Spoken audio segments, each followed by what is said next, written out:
Hello everyone, welcome back to my channel. Today I have an unboxing and a sorta stationery haul.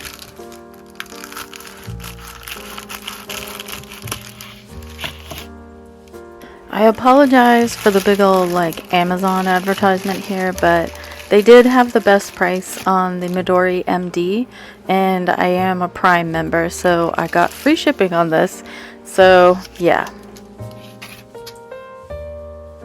This will be my first time trying out a Midori MD for art journaling, and so far upon just unpackaging, I'm really excited to use this.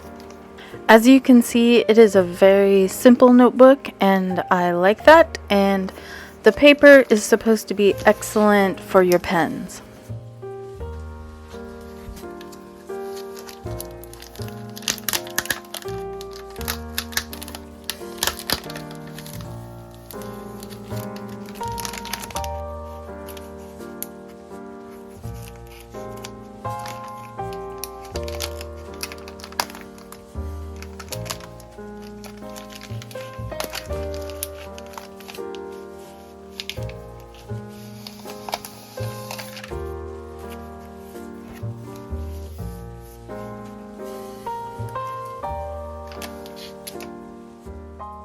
So let's get a closer look here.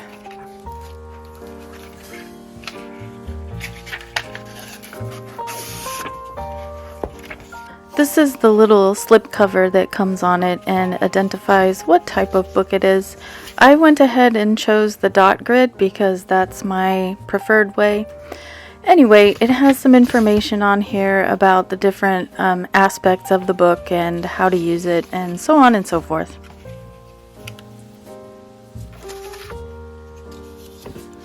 And now here we're going to take a look at this book's little paper covering.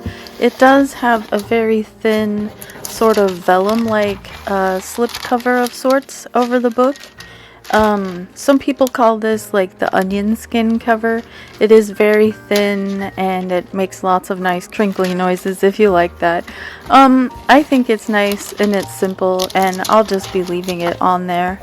I also wanted to point out that the cover itself underneath the little onion skin paper is a very firm, extra heavy sort of cardstock, and a lot of people like to decorate their front covers and then put a clear cover over it. So let's take a closer look at this book without the covering. As you can see here, the spine just has like a little piece of gauze tape glued to keep everything in place, and it has the little bookmark glued in at the top. Overall, it has a very deconstructed DIY feel about it. I also forgot to mention that it has a little branding embossing over here on the edge that's rather nice. Alright, let's have a look at the inside of the book. It has a little cover page that you can fill out, and then it immediately starts in with whatever your choice of paper is.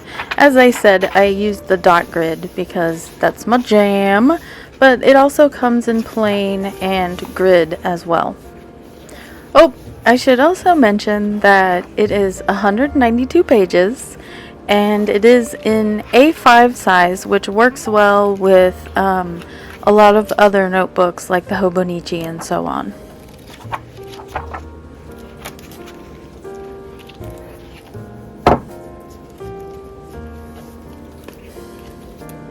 It also comes with this little card of stickers. You can use it for a diary, ideas. You can even use it for a planner because it has all the numbers for the days of the month, and it has their little branding stickers as well. I'll probably use those in the future. So far, just from the unboxing, I'm really enjoying this book, and I'm really excited to get to using it and using it for my new art journal. That being said, I am still waiting for the clear plastic cover for this since I don't want to trash it up right away. So I'm going to hold off on using it until I get my covers in. So that's pretty much it for this video, and I'll see you in the next one. Bye bye!